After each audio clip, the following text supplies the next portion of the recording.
Love these graphics. Welcome to the stream once again. We're gonna try some horror AI dungeon again. This time I have better tools to make it happen. Now, I hate to be lazy about this, but reading kind of sucks right now, so I'm gonna do text-to-speech.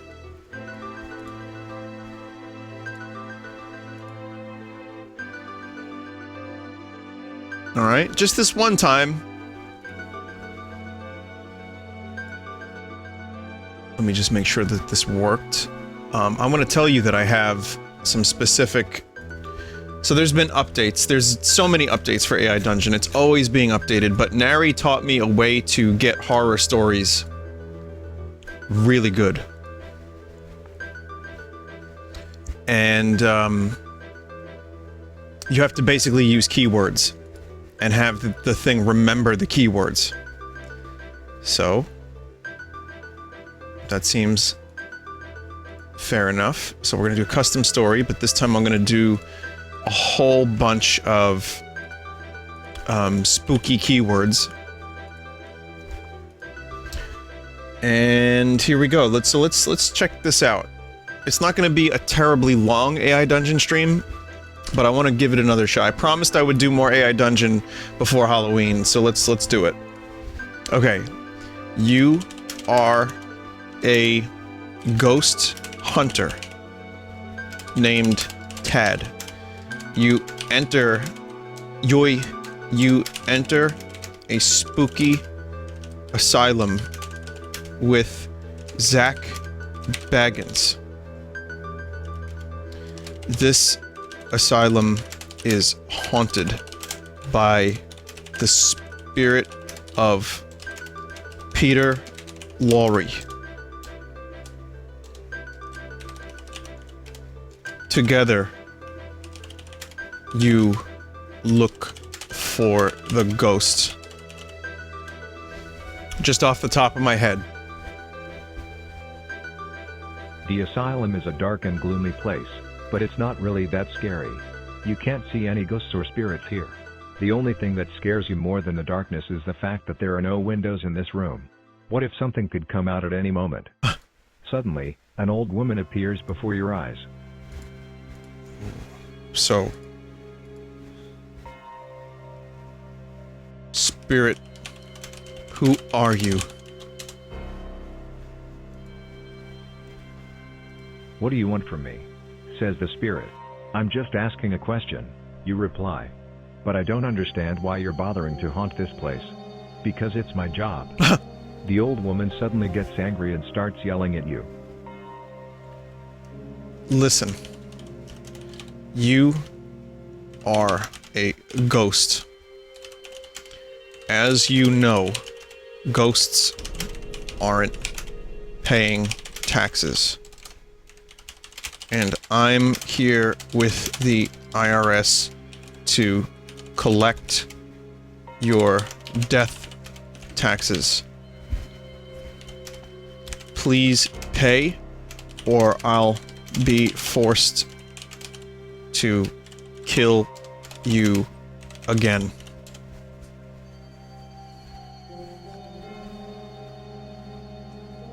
And then, the ghost disappears. There you go. You shudder at the thought of dying again. You want to ask the ghost about the whereabouts of Mr. Lawrence Post Paley, but you don't think you'll be able to handle another shock like that again. You'd rather deal with harsher curses than a repeat event like what happened back there. Zach, we should check the patient rooms. Notice the ghost disappeared immediately as soon as taxes were mentioned. Is numbered 001. Perhaps this was the joke of a former worker here, a long time ago. Inside the room you find nothing. The second room you find is numbered 666. No demon or ghost comes out to bother you. Instead, you find a small collection of spiders in a jar. Twist the lid off the jar. I don't know why I'm doing this, chat. I feel compelled by some kind of spirit. You drop the spiders on the floor, and back away. No spiders. Huh? No spiders? Well, thank God. Zach, there aren't any spiders in here. Come in and look. You walk back into the room. To your surprise, the spiders are gone. Spiders still make you afraid. Yes, they do.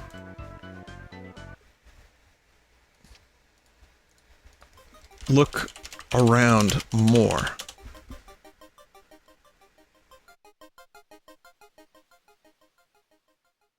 The room is rectangularly shaped, small and not made of white tiles. Instead, plain gray concrete makes up most of the walls and ceiling. A lone window is set into the wall to the west. A large wooden table sits in the center of the floor, surrounded by 4 sturdy metal chairs. Examine the table. Caps. Are we in the mall again? Besides a few small stains on the surface of the table, it's free of dirt and dust. You run your hand over the top of it a few times and feel a slight irregularity in one part of the table. You peek underneath to see a small key. You take a look around to spot something that needs unlocking. Ooh, that's good. That's good. Okay.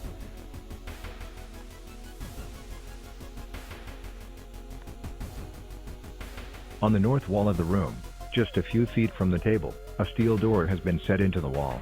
It's painted a dull gray, and ornaments the single exception to the otherwise plain and clean architecture and layout of this place. Wow, this is... 1. Use key on door. 2. Leave room. This is excellent. Turn up the text-to-speech. I don't know if I can. Wait for something to happen. To your surprise, a bit of air enters your lungs, but it makes you feel only more uncomfortable. The room begins to feel less like a regular hospital room and more like the inside of a coffin. So you get up out of your chair. My, the AI, sorry, the text-to-speech volume, I set it to maximum. Use key on door.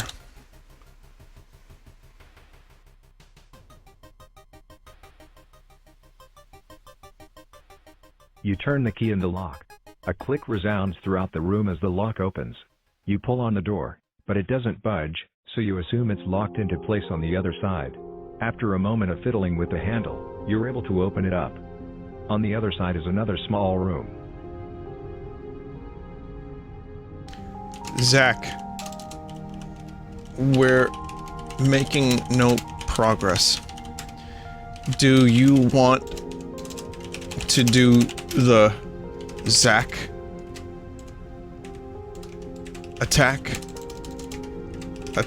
now?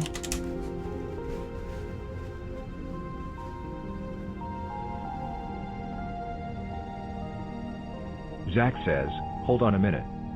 Zach walks over to the table, pushes one of the chairs out of the way, and looks down at the floor. From your position, you cannot see what he is looking at, so you step forward to get a better look.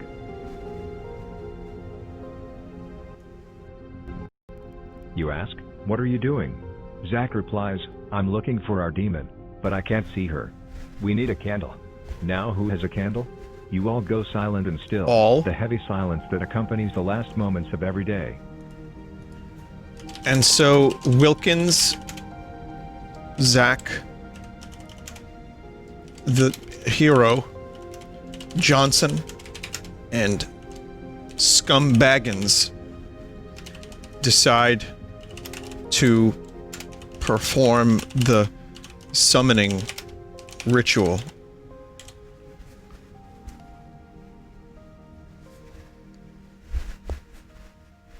Zach, Scum and Johnson scrounge up enough change to buy a small candle from the gas station across the street.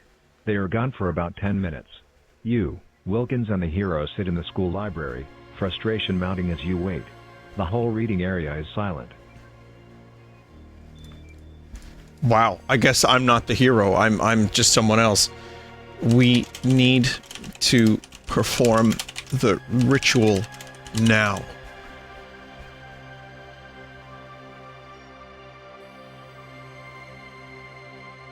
You speak in a commanding tone.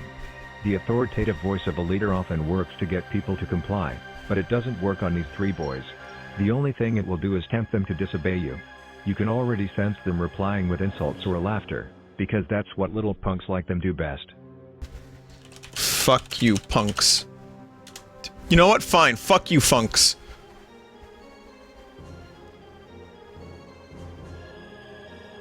You put the Chaos Insurgency on your hit list. Scumbag. The Church of the Hero is irrelevant now. It's been almost 1,000 years. They haven't done anything useful in centuries. Only 2 religions are thriving nowadays, and we only need to deal with one of them. I agree, but where is Zach and the others? I like that Scumbag has become a major character. I don't know what it's doing. I don't know what it's trying to do. Scumbag, Zach and the Hero? They're just being lazy bums who pick fights for fun. Oh my god. They enter the room. The monkey, the 13-year-old and the emo kid. The monkey. It is monkey sauce! The monkey. We've brought the items you The requested. Scumbag. Scumbag. Alright, Johnson. Let's see them. The monkey tosses you a box of matches, a lighter, a candle and a wooden cup. You catch them in midair. Scumbag. What are those for? I love hearing it say scumbag. It's so good.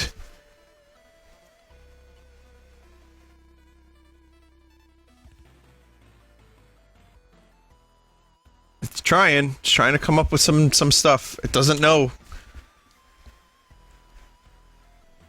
Johnson the monkey? I guess so. I guess I'll tell you later. Scumbag. Fine. Let's get started. The monkey, Scumbag and Johnson sit in a circle, as do you, the Hero and Wilkins. No candles are lit. The library is illuminated by the sun during the day. I'll tell you later. The monkey, Scumbag, and Johnson sit in a circle, as do you, the Hero, and Wilkins. No candles lit. Alright. Do. Now we're gonna perform together. We perform the ritual to summon the spirit. Powerful team. Together we will destroy the spirit and save this place and the world. You speak in unison. The Hero, ghost or goblin, peering through the cracks. Either way, we command you, answer these questions that we ask. Whether you have flesh and blood, or whether you're undead. The Hero pauses for a moment. You take this opportunity to look around. Okay. Answer my question. What is the point of life?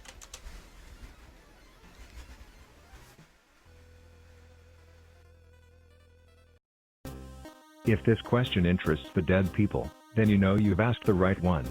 Spirits often ask existential questions such as these, and it's your hope that we'll be able to give you something useful, something enlightening. You watch as the ghosts rise from the ground like steam from a teapot. Ghosts. Ghosts, hear me. What is your purpose? Why do you still exist?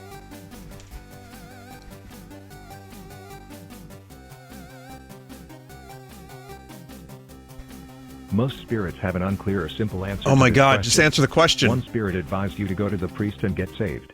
One spirit mumbled something about a ring, which even you found confusing. But finally, one ghost gives you a good, solid answer. Ghost, find peace with the lords, my son. The lords? Sith lords? Who are the lords? Is this the multiple religion plotline from earlier? Is this the B plotline? Ghost, the lords, my son, listen to me. Go to the lords and be saved. You're not quite sure what this ghost is talking about. It looks kinda old. It might have been from the Victorian era. You wonder if it means some sort of deities.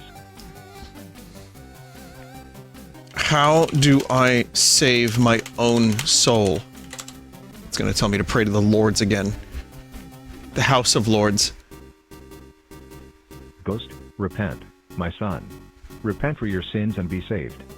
It seems rather odd to you that a ghost from the Victorian era would know about what you did last night, but what it's did I- somehow whoa. reassuring to you that there's a bit of sanity in this conversation. The other ghosts are pestering you. They want to be heard. What did I do last night? I don't remember.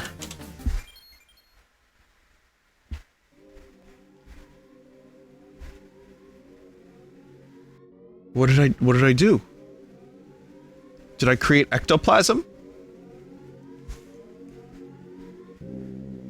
Greater than you say, what did I do last night? I don't remember. Okay.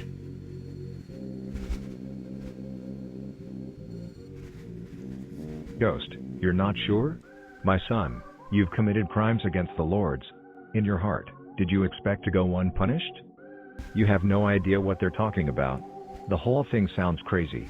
However, the ghost has been quite sincere up to this point. It What seems is believable. your name? This ghost is very, like, priestly. I don't know if I Ghost, trust it. I had a name, my son, but it has long been forgotten. Now, I am merely a messenger. A messenger that will help you find peace with the Lords. Are you ready to save your soul? What did I Think it do over for a last moment night? and decide that it's probably for the best if you apologize profusely for your behavior last night? I need to know. Is it because I watched the movie Dead Alive? Ha ha ha ha. You lie to the Lord's messengers? Surely you know that such are cries for penance. Do you think the Lords will forgive such transgressions? Of course ghosts are going to know if you're lying or not. But maybe they'll be reasonable if you give them a good excuse. Fuck you and fuck the Lords.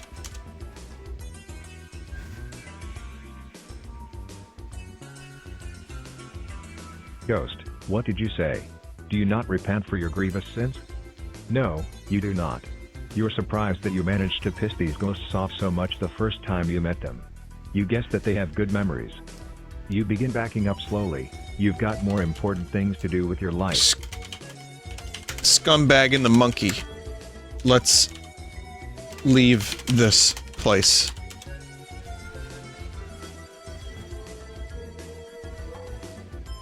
Scumbag and the Monkey is a good band name. Before suddenly getting a powerful shove in the back from the man with no eyes.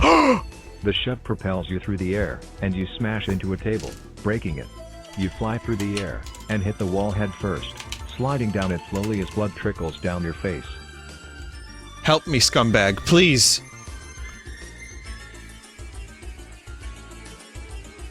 To your surprise, the chimp walks over to you and spits in your face. With that, you slip into unconsciousness. What the fuck? I thought we were friends!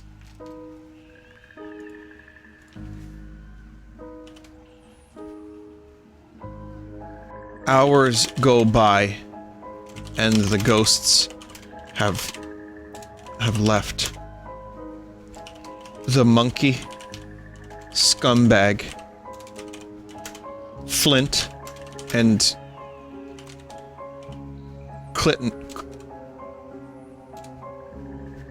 Clitnog are waiting for the protagonists to wake up. I don't know if that'll work, but just add as many characters as possible, that's He slowly fine. opens his eyes, to see them looming over him. I heard you gave those ghosts an earful, the monkey grins. You had us worried there for a moment, Clitnog adds. Now, the monkey is the one who spit in my face. Monkey, why did you betray me?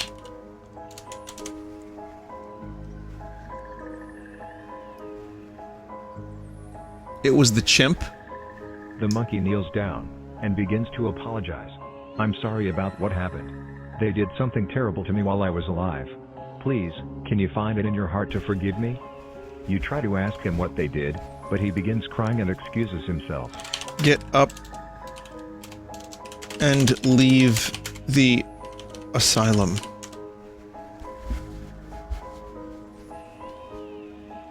I guess the monkey's dead now. You begin walking down the road, before you suddenly black out. You awaken lying on your bed, feeling a sense of oppression. You feel like you're being watched constantly. Oh my god. Each day gets worse. Eventually you avoid leaving your bed.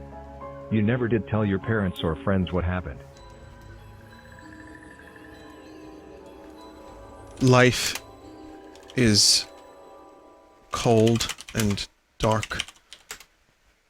Memories of Zach, the monkey, scumbag, Klitnog, Wilkins, Bing,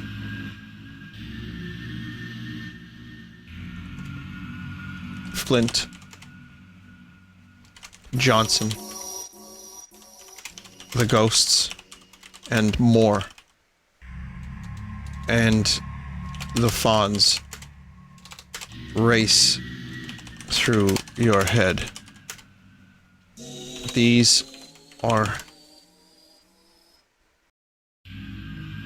depressing memories now, yet they are all you have.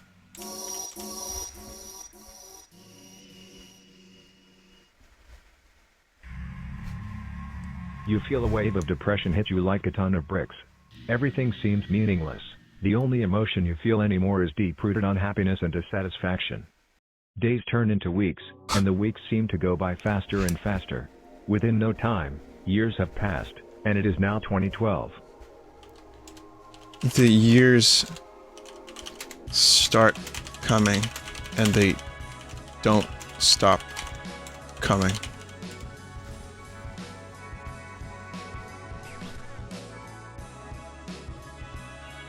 You feel old and broken, tired of life. Everything is gray, monotonous and boring. You're not even afraid of death anymore. You're just overwhelming sad that it got to this point. The thing that makes you the most sad is that you don't have anyone to blame but yourself.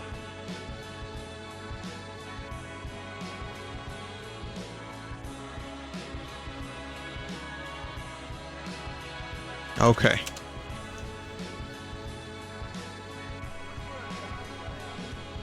The mood suddenly drops as everyone present becomes quiet. So, I guess you just need paper? Johnson asks. Yep, you reply. Just paper. Over the course of the next few minutes, notes are passed between people. Who is everyone? I don't understand. Why is it now like I'm with people? Do I have friends again? The man who led you up here hands you a note, along with a pencil. Everyone who is anyone is listed there. If I were you, I'd start with them first. What about the rest? The nobodies? They're just as responsible for what happened to me as these individuals. Chat, I don't know where to take this.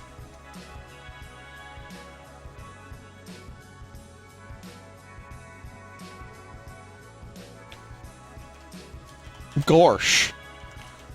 Sure does seem like a tough time. Where's Mickey?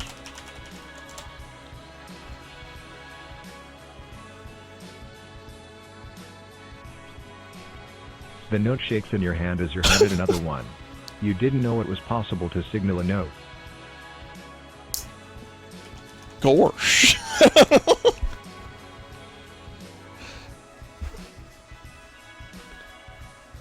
The note shakes more violently in your hand as you're handed yet another one. There's a lot of pressure coming from this note. Don't you know real-life Zimmerman is dead? And you were dead the moment you agreed to help him. The new note turns out to be quite hostile. Bob Dylan? Wasn't he the operative on the ground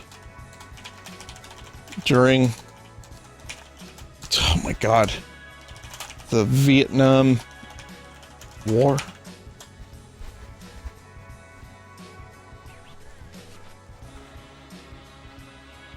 Yes. Weren't we all?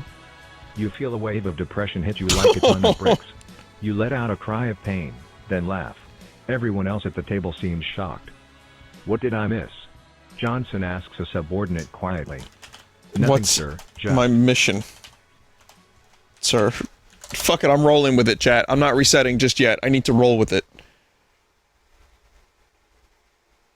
Well, you're to assassinate Martin Luther King Jr. Holy Here's a photo fuck. of him.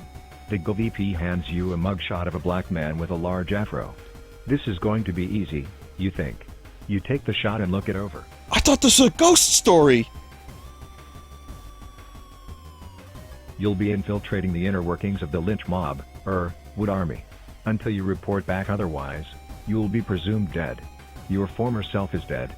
You're a soldier of the Republic, first and foremost.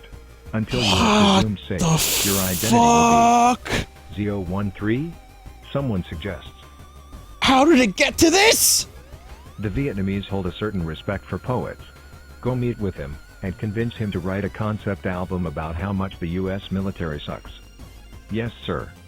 You strap on your helmet, load your M16, and drive towards the base camp. Your first mission isn't going to be a walk in the park. I mean, this seems a little bit more doable, but holy fucking shit. I miss Johnson the monkey. Some folks are born made to wave the flag! The FBI director begins to cry. You meet his gaze and nod solemnly, sharing a moment of silence to honor Johnson, the monkey who wasn't actually dead, that you saw die 4 years ago. Oh, okay. That makes sense.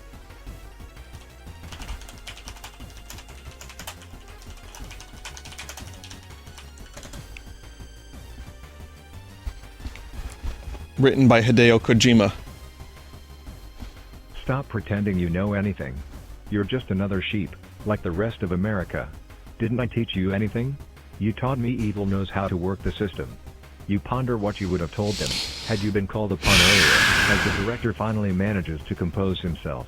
We're making progress.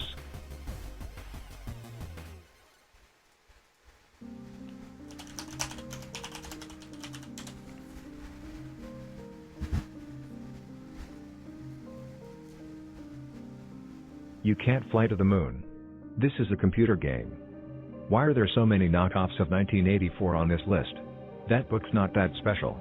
You grumble quietly to yourself. Overheard by the man sitting alongside you, he chuckles bitterly. If this is a computer game, why doesn't it make sense?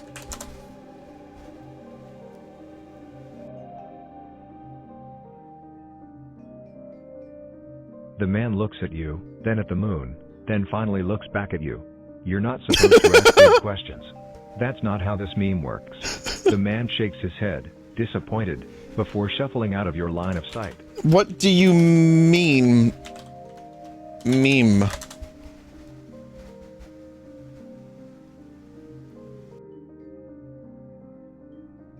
Whether the man heard you or not is irrelevant. He's long gone. Instead, a pretty woman with brown hair and green eyes sits across from you. She appears to be around your age, early 20s. You briefly look away to find that you are sitting next to the same ethereal man. And who the fuck are you?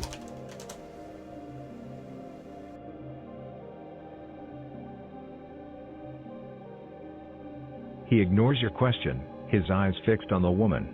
Devin, you know you can't stay here. I know, I'm just saying goodbye. Your words shocked them both into looking at you. You have the undivided Good, attention okay, of two alright. ghosts. Tell me, ghosts, what? Who built the pyramids?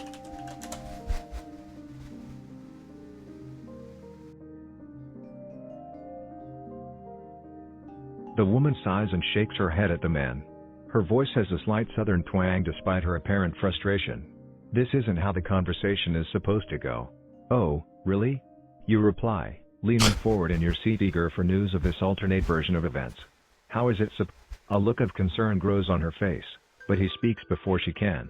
Well, first I ask you how you know my name, then we talk for a bit before you challenge me to a basketball game. Okay, none of He this looks at makes you any sense. expectantly, waiting Nope. for you to speak.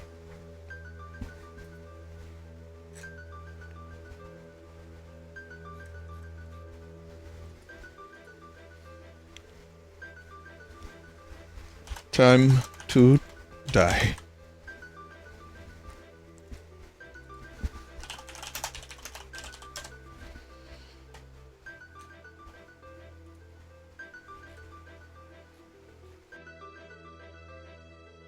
Let's see.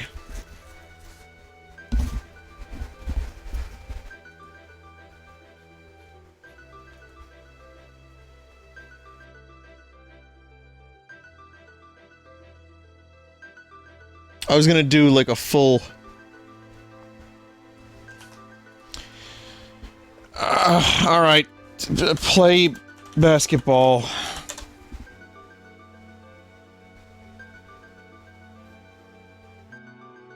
You stand up to accept his challenge. He ushers you outside to a rusty iron hoop, but you don't see a bottom to this abyss. A swarm of flies buzzes around the inside of the hoop, like bees around a hive. The man gestures towards the basket. A game of 21? You can go first. Yep, this is now Escape from LA. An action movie with a basketball scene for no reason. On the street, you are shocked when you feel something wet squish under your foot. Looking down, you see a basketball made of dried flesh in the gutter. Above it is a hot blood dripping from the sky. The man looks at your face, and you know he can see the disgust. Grab the flesh ball and squeeze it until it pops. A hot blood.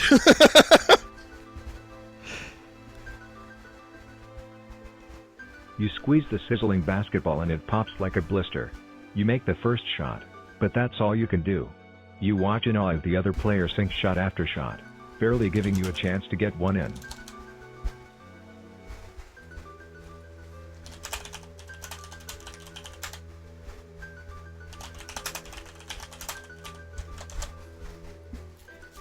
There's other players, there's multiple players, there's flesh balls, a hot blood. He throws you a strange smile and walks off. Game over. You stand there in shock as the other player disappears. You are filled with anger, sadness, frustration. Sadness. You don't know what, but something nudges you from behind. You turn to see that the ghosts are gathering in a circle around you.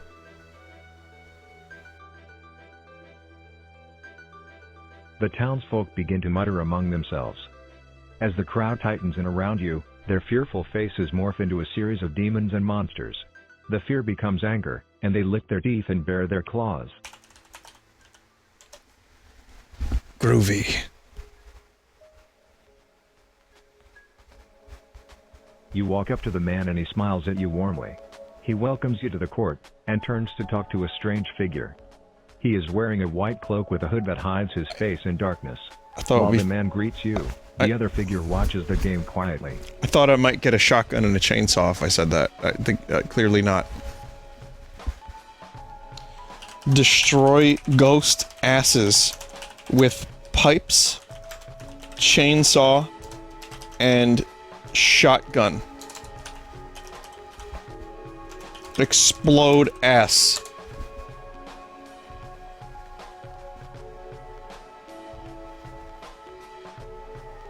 They all laugh at you. Picking up a giant crucifix, the cloaked man throws it in the direction of you and the other player. Multiple ghosts pop out of it and start to crawl towards you. Grabbing an arrow from the ground, the cloaked man fires it in your direction. Explode ass! It slowly starts to get replaced by a swirling mess of ghost faces, with sharp teeth and terrifying eyes. The pain is unbearable, but you gasp and burrow into a corner. You look down and realize that the arrow has gone straight through your gut. Reach for shotgun and explode ass. I don't care anymore, I just need something to die.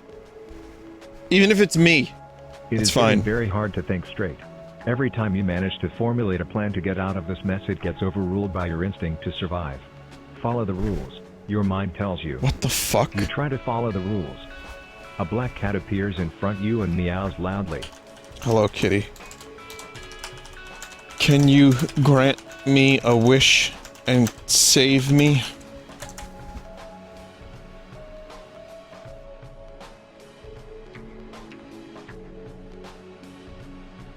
The black cat turns into an old crone.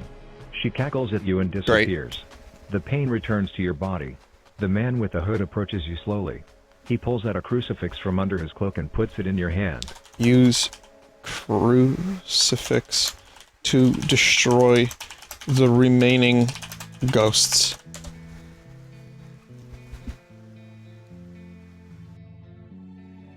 I guess we should have prayed to the ghosts lords. are destroyed and the pain leaves your body. The other man at last takes off his hood to reveal a middle-aged face. He asks you if you're okay and, gaining confidence, you nod quickly. He smiles back and introduces himself as Father Feval, the priest of the local village.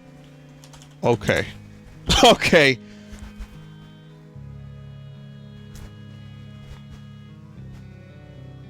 Father Feval tells you that you have done well, but he is concerned with your actions during the ritual. Despite saving your life, he fears this game has caused too much commotion that may have alerted the forces of darkness.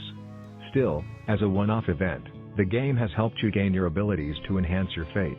You have gained psychic powers. Use psychic power to destroy Father Feval's ass.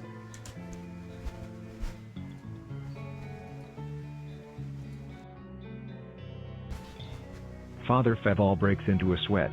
He confesses that he has been acting under behest of an unknown entity. He begs for forgiveness and falls to his knees, but there is no mercy. You've trusted this man, this fake priest, your whole life. You manage to gain focus despite this disappointment and concentrate on how you want him gone. Explode. Priest.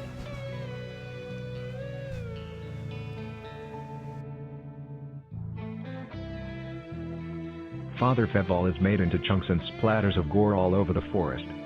An entity appears to you, laughing. You've killed a man of the cloth, God's holy representative on Earth.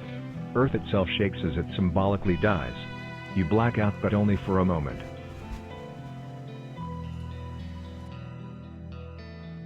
Earth is dead.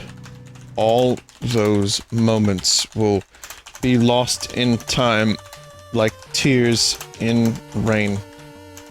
Time to die. Earth is dead. All those moments will be lost in time, like tears in rain. Time Good to delivery, die. computer. You turn towards the entity, grinning from behind your helmet. You've caused so much chaos you don't care.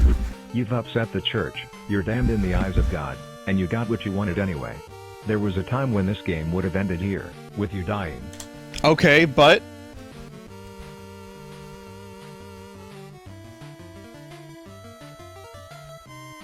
But everything changes and you're not going to fall into the same fate as before.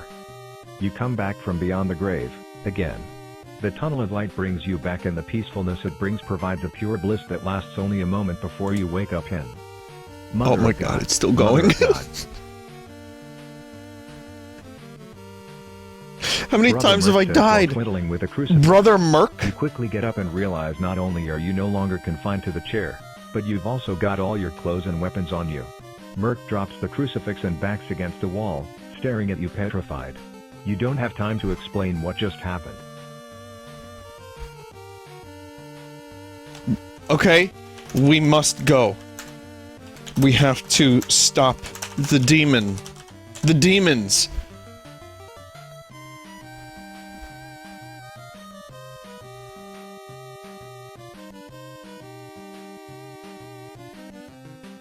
It knows it's a game, but then it doesn't, and then it goes back and forth through various ages and... Greater than you say, we must go. And times? We have to stop the demons.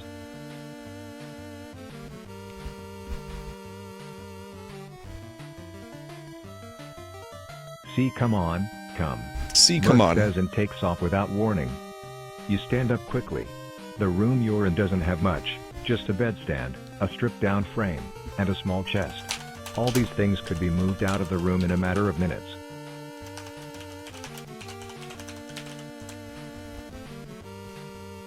Vinny, I'd like to remind you that a few minutes ago you were playing basketball with ghosts. That's gonna be good art. You get up, dust yourself, and chase after Merc. A darkness has fallen on the land as you exit the asylum.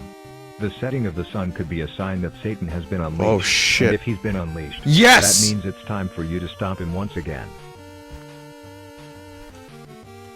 load my shotgun with holy bullets and Christ fuck rounds. It's time to kill Satan.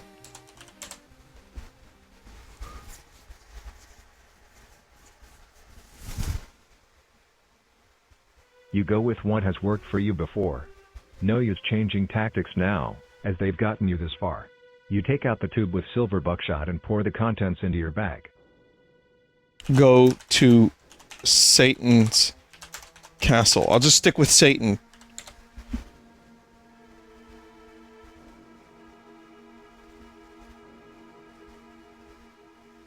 Your ride to Satan's castle involves a coach ride through hell. The landscape is burning, the sky blood red, and monsters from your childhood nightmares roam about doing the bidding of their master. Pages from Dandy's Inferno detail unfortunate souls locked inextricably in the depths of hell. Wow. It's kind of cool. This Inferno is hot and very good. Ebony Peaks is a nightmarish town, with dead trees and zombies prowling the streets. Corpses hang from the trees like rotten fruit, and people seem to debase themselves just to appease Satan. At times, you're set upon by suicide cultists armed with guns and swords. Shoot them and rip their limbs off with my sickle.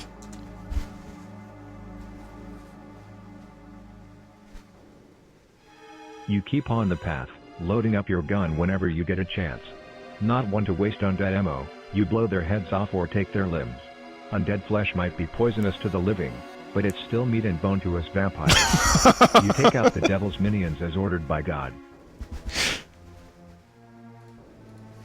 In the name of Christ, I demand you die twice for the Lords.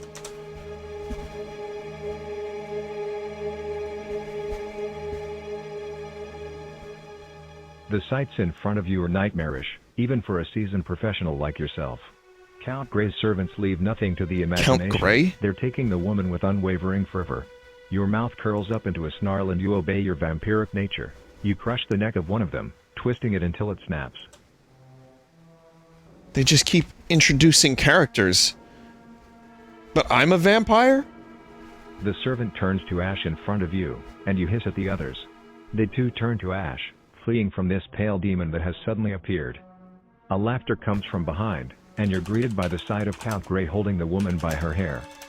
Destroy the ass of Count Grey using my vampiric psychic powers. I need to annihilate this thing's ass. Using your acquired gift, you destroy the Count's brain. Or that. Whilst he seems relatively unharmed upon first sight, a closer inspection reveals that his brain matter has been turned to mush now, and he falls to the floor alongside the woman. Life is leaving him. You can feel it. Life is fragile and temporary, and Satan will reclaim his champion soon enough. Journey through the town with Brother Merc and head to Satan's castle.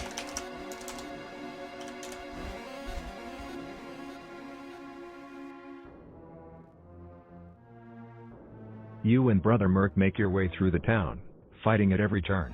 Your abilities are put to good use, your shooting skills better than most, and your ability to dominate the minds of mortals continue to give you an edge over the demon possessed.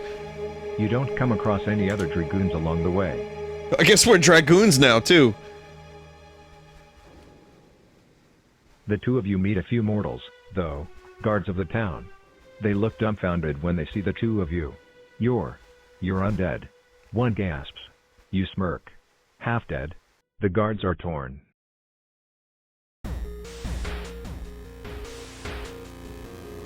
Where is Lord Satan? He must be destroyed.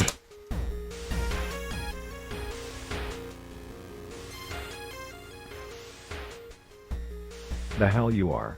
One of the guards barks, as if reading from a script, raising his gun. The other guard does likewise. Hell's not here, stranger. You're looking for Lord Rostov. Your snarl turns into a frown. Lord Satan. I thought as much. You don't miss a beat. Destroy the humans with shotgun. There's just too many characters. I can't keep track of these characters. This is getting boring. You point the shotgun at one of them, but this isn't like before. They're too close for you to risk missing and blowing a hole through yourself with no time to conjure a quick healing spell. You blow a gaping hole straight through the hapless guard's face. Clean kill. Clean kill. You then swing the shotgun over to the last guard, who looks horrified. Eyes widening in fear as he sees your finger tighten on the trigger, before his face is blown off by a shotgun blast of silver. His headless body stands for a moment, before collapsing to the ground. You breathe out slowly. They travel to Satan's castle, where Johnson the monkey is waiting for them. This will be the final battle between good and evil.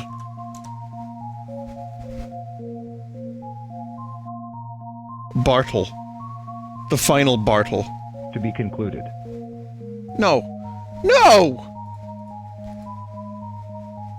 You're honest when you tell Merc that you intend to kill Satan. You're quite happy with your free will, thank you, and if Satan gains control he'll enslave all powerful entities to his will. That's not something you want, not having a will of your own. Enter the large double doors of Satan's castle.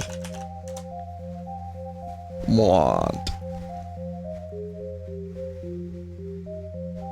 You walk towards Satan's castle. The foul stench of death grows as you grow nearer to it, mixed with the smell of decay. You shiver as you feel purity leaving your soul. The doors are large, the outside decorated with carved demons and an enormous picture of Satan. It conveys absolute power, and dread fills you as you see it. I can just picture the picture of Satan. You feel nearly afraid to enter the castle, nervous of what lies inside. You walk through the doors. The large entrance hall is well lit, candles adorn the walls, dozens of them, all bright and gleaming, casting their yellow light upon the dark stones. The sounds of drums and tortured screaming raise chills down your spine. Merc. The monkey. We must prepare for the final battle. Make sure you're reloaded and ready to fight. We may not live through this.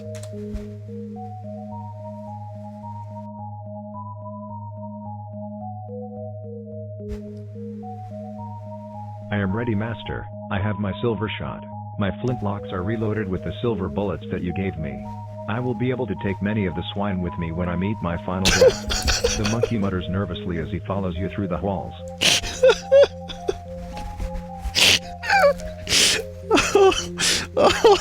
He seems eager to start killing his former friends. Good, good. We'll need your fire to win this. You mumble, hoping that Merc has a large store of powder and shot. Your heart sinks as you hear a familiar cry. Dad? Dad? Why did they take me here? Dad? You hear a weak voice scream. It's Rose, and you're sure it's her. You run through the hallways, following the sound of her screams. Dad? Dad? Help me. Oh my God. You run through a hallway, ending up in a large, well-decorated bedroom. You see Rose, chained to the wall by her wrists. Oh my God, that's fucking... A large, demonic-looking man touches her, his claws caressing her body. You grab your shotgun instantly and fire, hitting the beast in the head. The demon cries out, but is not killed. It turns to you, grabbing you and smiling. More. More. It screams in common tongue. Use your vampiric... This music is so perfect. psychic powers to explode Satan's swollen balls.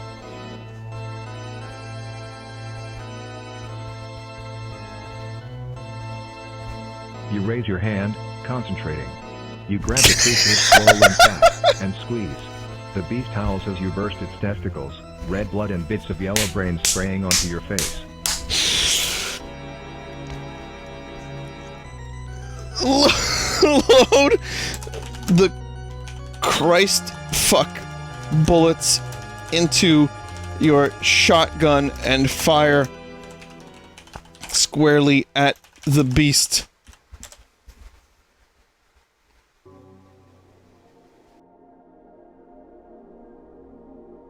The creature falls backwards, and you pump your shotgun before aiming at the demon's head and firing directly at it. A surge of flames comes out the other side of his head, burning into the wall behind him. Merc charges forward, grabbing Rose as you grab onto her as well. "Thank you both. Thank you so much," she cries into your shoulder. You're safe now. Satan is dead. We can return home.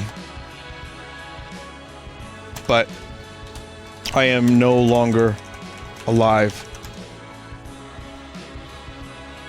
After the basketball ritual, I lost my soul in exchange for the power to defeat Satan's cock. Sack. But you will be safe and live a long, happy life.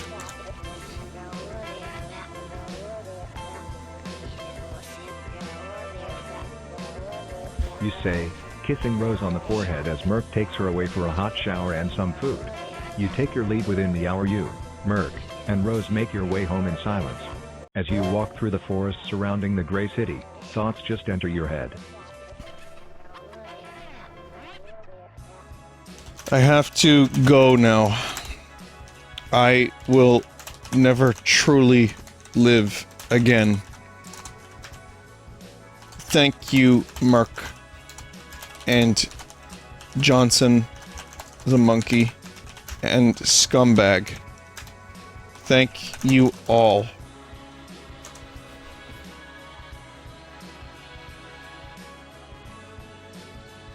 Merc says nothing, and Rose doesn't notice, either preoccupied with thoughts or simply uncaring. You walk ahead of the group, before taking a different path. You need to get rid of two somethings, actually. First, your shotgun. How the hell did you ever lug this thing around without problems back in the day? Second, the gem. Rose's protection for the ritual. You look at it, remembering that terrifying night when Duchess first led you down the spiraling steps, into the earth. Through tears, you smile looking at the gem on its chain.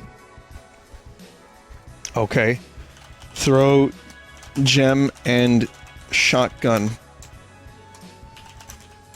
Shotgun into the river.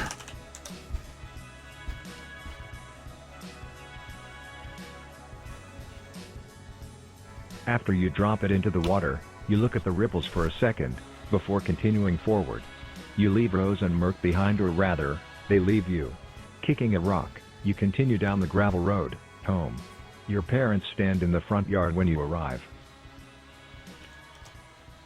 Neither truly dead, nor truly alive.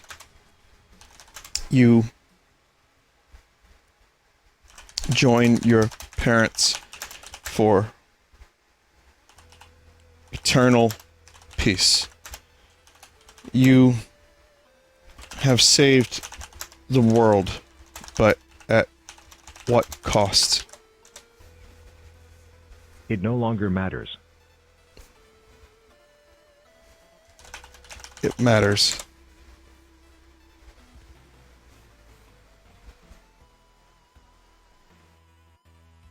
You're still here. More than ever, you notice that your parents' lack of emotions and your sister's brokenness has not dispelled. It's almost as if you're in hell. You've fallen deeper into misery, and the occasional visits from your demons do not help the situation. Hell is not the absence of God, it's the presence of Satan. Nah. It's the only thing that matters. After a cold hug with your mom, you settle down on your porch. You watch the sun go down, then rise again before finally laying down for a very short nap. Without Rose, what's the point in life? And the moral of the story is? Don't follow Satan. Very good.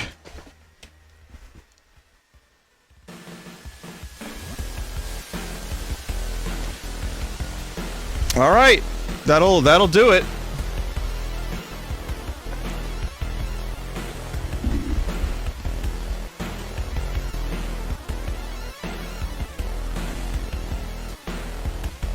And we've done it. We've done a full, complete AI dungeon story with a moral. Satan's balls have exploded. I became a vampire. I don't know how Scumbag is doing, but the monkey seems all right. And Mark is chilling out with Rose.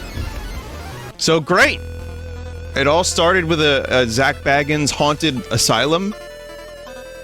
And then we played basketball. Sadly, Wilkins was never seen or heard from again. That's correct. And no assassinations happened. None. All was, in the end, just fine.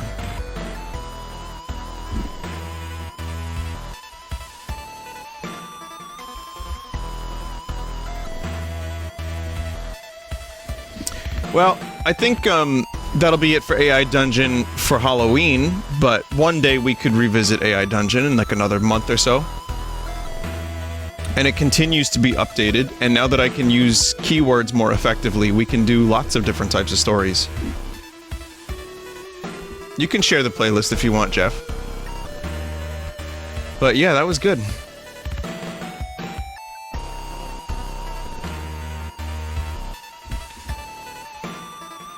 I'll need just a second to grab something to drink, and then goosebumps.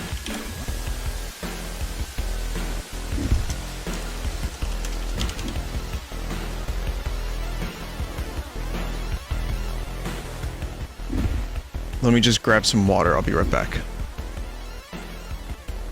I'll use the same BRB as before, but it'll be no more than 30 seconds or so.